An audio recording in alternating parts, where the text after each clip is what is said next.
সৃষ্টির পর থেকে এই পৃথিবীতে জন্ম হয়েছে নানা সভ্যতার, জন্ম হয়েছে নানা শহরের। প্রাচীন এসব শহরের কোনো কোনোটি টিকে আছে আজও, হয়েছে আরও উন্নত।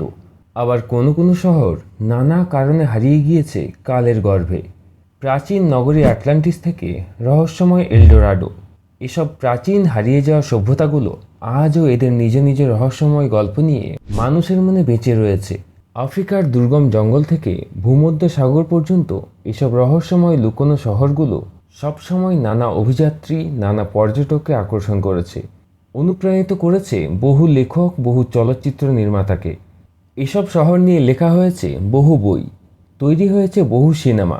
চলুন আজকে জেনে নিই এমনই 5টি হারিয়ে যাওয়া রহস্যময় শহর সম্পর্কে, যার খোঁজ আজও কেউ পায়নি। জেডের হারানো শহর। 1925 সালে 3 জনের একটি দল ব্রিটিশ সার্ভেয়ার কর্নেল ফাউসেটের নেতৃত্বে ব্রাজিলের মাতো গ্রেসো এলাকার দুর্গম জঙ্গলে প্রবেশ করে। তাদের উদ্দেশ্য ছিল একটি প্রাচীন সভ্যতার ধ্বংসাবশেষ খুঁজে বার করা।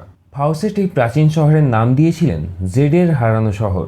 তবে দুঃখজনক ব্যাপার হলো এই 3 জনকে আর কোনোদিন খুঁজে পাওয়া যায়নি। শুধু তাই নয়, গত কয়েক দশক ধরে প্রায় 100 জন মানুষ যারা এদের খোঁজ করতে গিয়েছিলেন তারাও সেখানে গিয়ে বেমালুম গায়েব হয়ে গেছেন। তাদের কেউই কখনো ফিরে আসেনি।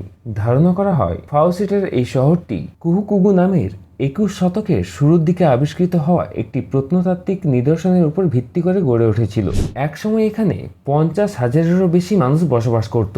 2009 সালে আমেরিকান লেখক ডেভিন গ্রান্ট ফাউসেটের এই অভিযান নিয়ে the lost city of Z নামে একটি বই লেখেন। পরবর্তীতে এই বইয়ের উপর ভিত্তি করে একটি মুভিও নির্মাণ করা হয়, আটলান্টিস। সর্বপ্রথম 360 খ্রিস্টপূর্বে গ্রিক দার্শনিক প্লেটোর লেখায় আটলান্টিসের উল্লেখ পাওয়া যায়। প্রায় 2 সহস্রাব্দ ধরে এই রহস্যময় হারিয়ে যাওয়া শহরটি বহু অভিযাত্রী, গবেষক, ইতিহাসবিদদের আকর্ষণের কেন্দ্রবিন্দু হয়ে রয়েছে। বলা হয়ে থাকে এই রহস্যময় দ্বীপটি ছিল খুবই বিস্তীর্ণ, শক্তিশালী একটি রাজ্যের রাজধানী এই দ্বীপটি। প্রযুক্তিগত দিক দিয়ে উন্নত এই দ্বীপের ছিল একটি প্রতিদ্বন্দ্বীহীন শক্তিশালী নৌবাহিনী।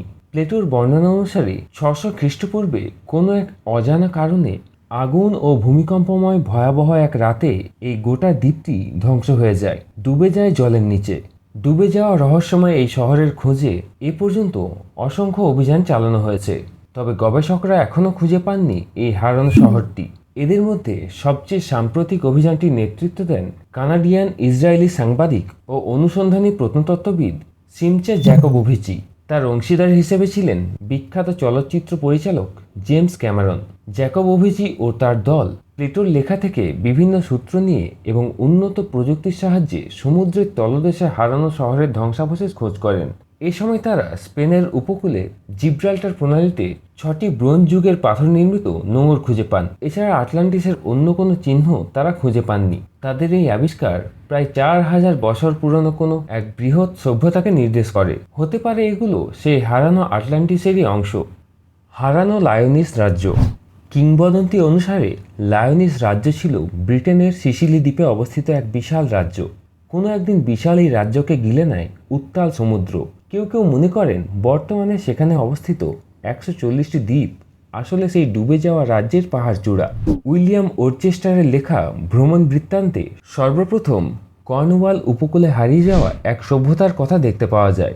লেখকের বর্ণনা মতে প্লাবনের পূর্বে সমুদ্র থেকে 40 মাইল দূরে বিস্তৃত এক অচেনা স্থান ছিল। তিনি বলেন, বহু বন, মাঠ সহ 140টি গির্জা সবই আজ ডুবে আছে পর্বত ও সিসিলি দ্বীপের মধ্যবর্তী স্থানে। ইতিহাসের বহু কাহিনীতে এই লায়োনিস রাজ্যের কথা উল্লেখ রয়েছে, তবে এদের মধ্যে সবচেয়ে বিখ্যাত গল্পটি হলো রাজা আর্থারের কিংবদন্তি। সেখানে বিখ্যাত বীর তৃস্তানের বাসস্থান হিসেবে লায়োনিসের উল্লেখ রয়েছে। শুধু তাই নয়, যে প্রলয়ের ফলে লায়োনিস ধ্বংস হয়ে গিয়েছিল তা আসলেই ঘটেছিল কিংবদন্তির সেই রাজা আর্থারের সময়কালেই। তবে গবেষকরা উক্ত স্থানে খোঁজাখুঁজি করে হারানো শহরের কোনো চিহ্নই খুঁজে পাননি। ধারণা করা হয় 3000 বছর নিমজ্জিত থাকার ফলে গোটা সভ্যতাটি সমুদ্রের বহু গভীরে হারিয়ে গিয়েছে। এলডোরাডো। স্বর্ণনগরী এলডোরাডোর কিংবদন্তির উৎপত্তি হয় 1600 শতাব্দীতে, যখন ইউরোপিয়ানরা নতুন বিশ্বে গুপ্তধন খোঁজার নেশায় মেতেছিলেন। বিশেষ করে স্পেন তৎকালীন সময়ে বাঘা বাঘা সব দখলদার ও অভিযাত্রীদের দক্ষিণ আমেরিকায় পাঠিয়েছিল, যাতে তারা সেখান থেকে সকল দামি জিনিস খুঁজে দখল করে নিয়ে আসতে পারে। এমন সময় গুজব ওঠে আদ্রিজ পর্বতচূড়ায় রয়েছে এক স্বর্ণ শহর, যেখানে স্বর্ণের কোনো অভাব নেই, যেখানে রাজা সোনার গুড়ায় নিজেকে আবৃত করে রাখে। এই গল্প থেকেই সেই শহরের নামকরণ করা হয় এল ডোরাডো বা স্বর্ণমোড়া শহর। ইতিহাস জুড়ে বহু অভিযাত্রী এই শহর খুঁজে বেরিয়েছে, কিন্তু কেউই এই শহরটি আজ পর্যন্ত খুঁজে পায়নি। এই শহরের উপর ভিত্তি করে লেখা হয়েছে বহু উপন্যাস, অনেকগুলো চলচ্চিত্র নির্মাণ করা হয়েছে এলডোরাডো নিয়ে। কালাহারির হারানো শহর। 1885 সালে কানাডিয়ান অভিযাত্রী ও বিনোদন তারকা গুইল্লারোমো ফারিনি পশ্চিমাদের মধ্যে প্রথম দক্ষিণ আফ্রিকার অনাবিষ্কৃত ও দুর্গম মরুভূমি কালাহারি অতিক্রম করেন। অভিযান শেষে ফিরে এসে বালির নিচে চাপা পড়া এক হারানো সভ্যতার ধ্বংসাবশেষের কিছু ছবি সবার সামনে তুলে ধরেন। তার বর্ণনাতে বিংশ শতাব্দী জুড়ে প্রায় 1 ডজনের মতো অভিযাত্রী ফারিনির দেওয়া বর্ণনা অনুযায়ী কালাহারির এই হারানো সভ্যতার খোঁজ করেছেন, কিন্তু কেউ এর কোনো খোঁজ পাননি। তবে 2016 সালের জানুয়ারিতে আমেরিকান অভিযাত্রী জোস গেটসের নেতৃত্বে এক্সপিডিশন আননোন নামে কয়েকটি অভিযান চালানো হয়। এই সময় এরিয়াল স্ক্যানার ও রাডার ব্যবহার করে ফারিনির দেওয়া সূত্রানুসারে কালাহারির গভীরে খোঁজ করতে করতে একসময় এক মরুদ্যানের পাশে মানুষের তৈরি কিছু ধ্বংসাবশেষের খোঁজ পান। এগুলি হয়তো ফারিনির উল্লেখিত সেই হারানো শহরের অংশ। আগামীর অভিযানগুলিতে হয়তো নিশ্চিতভাবে জানা যাবে এর পরিচয়। আপনাদের কি মনে হয়?